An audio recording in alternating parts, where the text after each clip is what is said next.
What up, crowdfunder? Salvador Briggman here. Welcome back to the Crowdfunding Demystified YouTube channel. And on this channel, we talk about raising money for nonprofits, for new projects, for creative projects, for entrepreneurs. And today I am getting into some of the differences between peer-to-peer fundraising and crowdfunding, and what actually is peer-to-peer fundraising.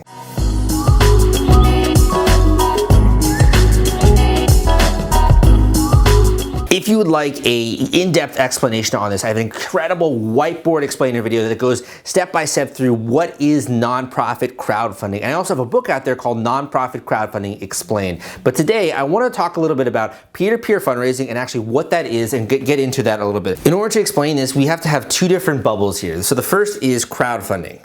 Now, when I say crowdfunding, what exactly comes to mind? Think about the answer to that question. What comes to mind? Well, usually when you have a crowdfunding campaign, you have a few different things. Number one, you have a platform where you're running this campaign on. Number two, you're asking for donations for something, for a cause, for an event, something like that. Number three, you have a fundraising goal. Basically, you're trying to raise this amount of money and you're doing that via crowdfunding. And number four, you have a fundraising duration, or the amount of time that you're raising money for. So this could be for 30 days, this could be for 45 days, it could be for 60 days. You have a funding goal, a funding duration, and you're raising money for a specific cause on this particular crowdfunding platform. So crowd here, cause, let's just say, you're raising money for. This is on a platform. You then have the duration, the amount of time that you're raising money for, and then you have your funding goal, or basically the goal that you have to hit in order to be successful, if you will, with your crowdfunding campaign.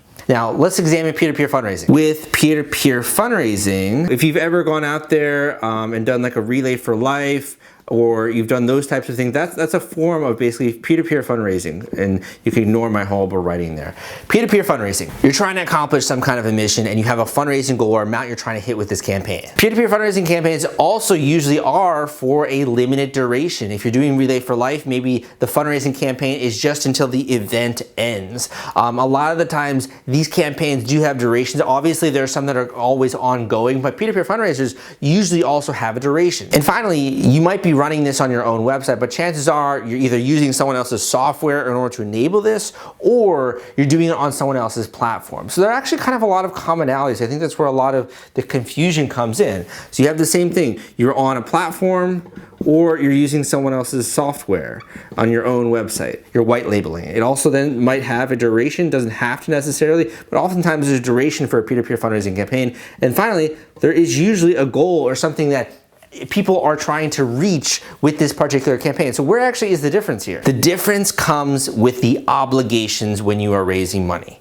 So let's use a different color here. With a crowdfunding campaign, what are your obligations? Well, you're putting on this campaign, you're raising money for a cause, and then you're going out there and you're marketing this campaign to people. You're basically taking on the onus of educating, marketing, trying to get people in the door and trying to get them to donate to your campaign with effective marketing in terms of video, images, content marketing, all that kind of stuff. Your responsibility, if you will, is to market the campaign to bring in donors. It's to rally donors, it's to get them excited, it's to put out content. You basically are the one who's celebrating this launch, trying to get people in the door, trying to get people excited and amped up and get them to actually make that donation. Your onus is the marketing of the campaign. With peer-to-peer fundraising, this is actually a little bit different. So with P2P fundraising, instead of doing the marketing, you're actually doing educating. Now, let me explain that a little bit. You're doing education. So with peer-to-peer fundraising, you have a bunch of people out there that are part of your brand.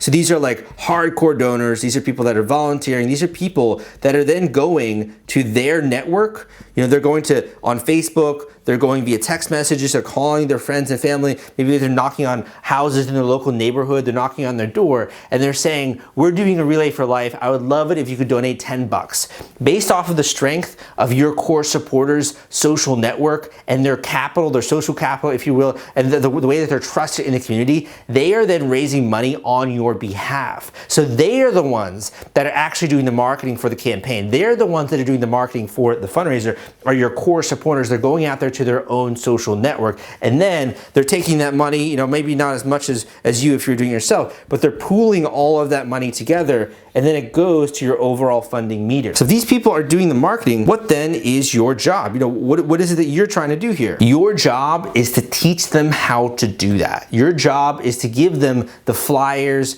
the posters, the sample text and what they're gonna send in the email or what they're gonna post on social media, the high resolution images, the video. Your job is to educate them, number one, how to go out there and raise money from their network. Number two, you provide the resources for them to do that. And number three, by holding informational sessions, by holding webinars, by holding, you know, Facebook Lives, you get them rallied up, you get them excited to be a part of this cause and actually go out there to their network and solicit donations. This is the big difference between peer-to-peer fundraising and crowdfunding. It's the role and the responsibilities of you as a nonprofit. Do you want your role to be marketing and tooting your horn and getting people, you being the one to do the marketing for this campaign and getting people in the door? Or do you want to play more of a leadership and an educational role, giving your core supporters and donors the opportunity to go out there and raise money for their network? Now, if you're just a beginning nonprofit, you might not have those core donors and supporters. If you're more of an established one, peer-to-peer fundraising might be an easier transition for you, and you also have to do less work. If you would like to learn a little bit more about crowdfunding and peer-to-peer fundraising, I have a great book out there called Nonprofit Crowdfunding Explained that will go more in depth into these differences as well as some of the major platforms out there that you can use, the marketing strategies behind this, basically the step-by-step process for raising money online. I'll include that link down below as well as a link to the other YouTube video I have going more in depth into nonprofit crowdfunding. I hope you liked today's video. If you did, give me a thumbs up,